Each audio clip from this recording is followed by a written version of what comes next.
Well, hi, everybody. My name is Roberto Sanchis-Ojeda. I'm a data scientist at Stitch Fix. And I'm really happy that Brad had to talk before me, so I'm going to be able to skip some of the introductory slides. But I wanted to mention that I work in a different team. Our team is mostly focused on helping the merchandise organization to make sure that we have the best clothing at the right time and the best inventory positioning. So you'll see how detecting fashion trends and seasonal cycles could be so important to us. And I'm going to be talking today about how to do that through client feedback. So the talk will be structured in 4 sections. The first one, just a brief introduction. Then I'll talk a little bit about what I've seen people do a lot, which is use the normal approximation to try to detect temporal trends and these kinds of data. And then I'll move to why I think that we should be using generalized linear mixed effect models, and this is the meat of the talk. We're trying to create a classifier that can take feedback data and just spill out a list of the most seasonal styles, and we can build that with this kind of tool. And finally, I'll be able to briefly mention some of the applications that we're doing at Stitch Fix, just as an example so that you can see the kind of stuff that we're doing. So he already went through this, how Stitch Fix works, and he mentioned, we always talk about our client as a she, but just to be clear, this shirt is a Stitch Fix shirt, so we're doing men's too, and I was happy to be part of the beta program. But essentially, there's this process where we try to learn what our client wants. So we're a personalized company, so we're trying to give her what she needs, and she's going to get several pieces of clothes, and then she's going to be able to decide what she wants to keep or not. But what I care the most for this particular application is when they get to this point, where is the checkout time, where for every single style, every single piece of clothes that she got, she's going to be able to give us very specific deep feedback about how it went for her. So you have whether she's going to keep it or not, of course, but there's feedback about the size, about the style, about the price, and all these things. So this is very important. And as you see, the feedback is a bit detailed here, so she can tell us about whether she hated the style, just thought she was just okay, or like it or love it. But in this particular framework, I'm going to be simplifying every feedback that we get into a very simple form. So you will have a certain client that is interacting with a certain style. The style can be defined in many ways. You could just be talking about every single piece of blouse that you have in your inventory, or maybe you want to talk about that blouse that has that color with those buttons and that particular material. So it's up to you at the end, but you want to make that definition and then make this interaction happen in which you're going to get some feedback. And that feedback is always going to be either positive or negative, just for simplicity so we can actually do very simple statistics at the beginning. And in our case, for example, we could just say if she hates it or she thinks it's okay, that's kind of negative, but if she likes it or love it, that's going to be positive. So once you do that, you can start playing these games, and that's what is done very frequently. You just can use the normal approximation. So imagine you wanted to calculate the average feedback. You would just essentially sum over all the feedbacks that you've gotten for a particular style and divide by the number of them. So very simple. I call that the positive response ratio. And now simple statistics will tell you that you can aggregate all these what we call Bernoulli trials, especially if you assume that they all have the same sort of probability of being 1 into a binomial distribution. So you'll be able to obtain not only an average value for the positive response ratio just through that formula, just a simple average, but also a confidence interval through assuming that it's binomially distributed. But if you have enough of them, enough of values of this feedback, you will be able to further assume that this is a Gaussianly distributed, this is the normal approximation, and then you can calculate the intervals in a much more simple way. So for example, let's just assume that you had 2 different styles that are just interacting with your clients, and you're getting every day you're getting like 10 feedbacks per style for every of these 2 styles that I'm showing you here. And I'm going to assume that the rating is going down with that formula you have there on the screen for the style number 1, and style number 2 is going to have a constant rating. So the idea here is that if the client stops liking something, the rating is going to start going down. So we want to be able to detect that kind of thing. And you can see here what I essentially did is after simulating all those Bernoulli trials, I just aggregated them with a time scale of 1 month. So I got 1 point for every month. And then I calculate those confidence intervals, and as you can see, they agree pretty well with the temporal trend I input, and actually a simple least square fit will give you the answer. So you will be able to say, yeah, the guy on the left, that style is going down, it's going out of fashion, but not the one on the right. Now, I think that's really simple and it works really well, but there's problems with the statistics that you're using on the background. And it really depends on the applications that you're trying to do.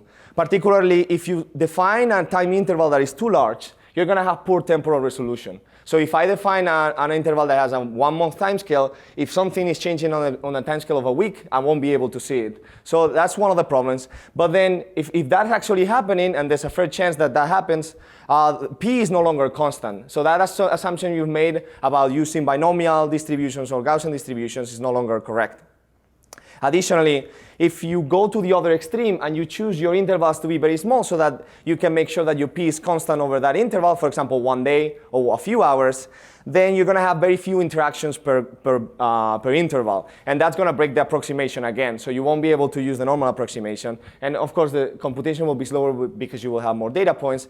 But essentially, unless you're lucky and you land in a soft spot, all these approximations are always going to break down in one way or another. So that's why I'm suggesting that we should be using generalized linear mixed FM models for this kind of analysis. But even before going there, I mean, this is just, this could be done in a much more straightforward way if we just take these, of course, these Bernoulli, Bernoulli variables that we've defined as the feedback and just run a logistic regression. That will be the standard case. You will have that the logic function of this ratio is, for example, dependent on time, on the style color, and the style group. And now you could just run completely the logistic regression. Now, the problem with that is that if you have a lot of clients with a lot of styles, then you're going to have a humongous table, and it's going to start giving you problems when you want to run these models. So one thing that I can simply do is just to aggregate into binomial draws again. For that, you want to make sure that you have the right categories here. So, for example, style color and a style group could define a category of styles that have a sort of a similar probability, but sometimes you have to even go to the style ID and just say, I'm going to have an offset for every style ID. And that will give you an offset, and then you can see how each one of them is changing with time. Now, the way you would do the time aggregation is, again, you got to do it with being careful. But there's no problem if you go down to just a few hours, because now we're doing proper statistics. We're going to analyze these binomial draws, so there's no approximation. It doesn't matter if you only have 3 or 4 feedbacks per time interval. But essentially, once you do this aggregation, instead of running a logistic regression, you could use a generalized linear model, and it will give you the exact same results. Now, what's the problem with that?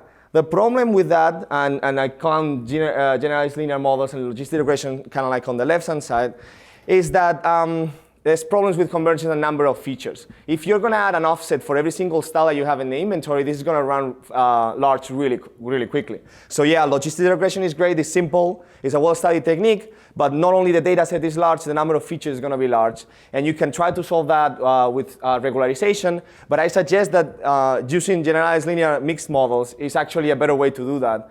You're going to have a smaller data set because you're aggregating to binomial draws.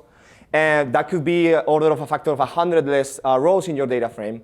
But also, there's kind of like a natural regularization that comes implicit with these mixed FM models, in which if I'm using that every style ID as kind of like the random, as coefficients for the random effect, then those coefficients are going to be drawn from a Gaussian distribution rather than being completely independent. So that's already a form of regularization, and it's one that I like a lot, because if you get a new style and you don't have that much data, it's going to fall back to the prior, and you're going to be able to use the fixed effects to do kind of like a prediction. So, I mean, the cold start problem is not completely solved, but as soon as you have some data, you can start making predictions about it. But of course, what I would like to do is just to take our entire data from the company and run the model and they show you every single detail of the results, but that's proprietary data, so I won't be able to do that. But what I can do is actually use a simulation where I can input something and build an expectation of what should be the outcome of that, of my classifier run on this simulated data, and see if it agrees with that expectation. So the simulation is 1,000 random styles in a hypothetical inventory that are interacting with a large set of uniform clients. And then, so I'm going to assume there's no features for the clients. They all look the same in this simulation. But I'm going to get 3 pieces of feedback or 3 interactions per day per style for a couple of years with a certain probability PI. And that PI is the one that depends on the style. It's always going to change linearly with time. but the offset is going to be drawn from a Gaussian distribution, and the slope is going to be drawn from a uniform distribution. Now, I'm doing this so that I can get lots of styles that have a negative slope. Those are the ones that I'm expecting will be classified as going out of fashion, and then lots of them that have a positive slope. So those are the ones expected to be classified as trending. So the way I do this, I just run the generalized linear mixed effect model. Now we have not only the fixed effects, but also have the random effects. Both of them have an offset and time as features. And essentially what you're going to get out of this is for every single style ID, you will get an offset and a slope with a certain confidence interval. So now, if the confidence interval is completely negative, I have a really high confidence that this thing has a negative slope. So I'm going to classify it as going out of fashion. And if the confidence interval is completely positive, then I have really good confidence that the feedback is going up, so it's trending upwards. I'm going to call it trending. So that's the outcome of the simulation. On the x-axis, I'm showing you the input slope that come from that uniform distribution. And on the y-axis, just showing you the percentage classified over to 100%. Now, maybe to guide your eye, I'd like to divide this plot into 3 areas. On the left-hand side, my simulation was inputting a really negative slope. So I was expecting my code to be able to classify these styles as going out of fashion. And indeed, most of them, more than 90% of them were classified that way, and none of them were classified as trending. On the other opposite term with the area number 3, the input slope was really positive, so I was expecting my code to classify them as trending, and that's what's happening. In the middle, we have things that are sort of negative or positive, but that slope is not so large. So this is essentially telling you that you don't have enough data to classify them properly. So it's kind of one of the first things that we learn is that you have to be careful and only interpret this classification, especially when the amplitudes are pretty large. Now, I'm also really curious about seasonal trends. I want to know why things are better during the summer or during the winter, or which ones are, and if by any chance we can go kind of like against the common thinking in our industry, maybe we can find some learnings in our data that tells us something really strange about seasonality. So the way I set up this particular simulation is very similar, but I'm going to assume that the style that is going, that has a seasonal trend with a 1-year timescale, has it with a shape of a sinusoid, just for simplicity. It's one of the easiest things you can model. So the feedback is going to go up and down as a sinusoid. It will have a peak in a certain season, and it will have a lower in another one, for example, summer and winter. But unfortunately, if you do it that way, you have here the amplitude of that seasonal trend will be drawn from 0 to 0.1 as a uniform distribution, and then there will be a phase that will allow the different styles to peak at different times. But this is no longer linear, and I said we're using generalized linear mixed effect models. So in order to do that, you have to do some transformations, and in the paper we explain how to properly do the transformations, but you can turn this into a linear model, and you can build the same sort of logic to classify styles as seasonal or not. So the same sort of idea is in this plot, where I have, again, on the x-axis, the input of the simulation as the amplitude, and then on the y-axis, the classification. And I can divide again into different areas. The first one is where the amplitude wasn't large enough, so it's kind of tricky to try to classify every single style there. But once the amplitude is large enough, the classification works really well. So again, the same sort of story behind the classifier. So essentially, I wanted to talk just briefly about how we use this in Stitch Fix, just with a very simple example that I think will make a lot of sense for many of you. So essentially, we're just going to take all the feedback for thousands of real styles in our inventory. And again, we're going to assume our clients are just uniform, no client features in this case. But we're going to use the style feedback as a probe for seasonality. I have a very strong intuition that if our client receives something that is not seasonally appropriate, she's going to react in a negative way in terms of style feedback. She's going to say the style is not appropriate. The fit and the price are OK, but the style is not appropriate because we're in the summer and you're sending me long sleeve stuff. So I'm going to use the style feedback as that. I'm going to run the code and try to detect some of the most seasonal styles. So I picked one particular example. And on the left-hand side, you have a plot. Essentially, the y-axis is supposed to be the style feedback. And the black dots represent aggregated feedback ratios with a confidence interval assigned to each other. The x-axis goes across the season from January to December. So even if you have 3-4 years of data, you will just fold them into the same plot. And you can see that the data already looks like the feedback is higher during the summer than during the winter. So the code was able to pick that up automatically. The red line represents the model that is coming out of the generalized linear mixed effect model.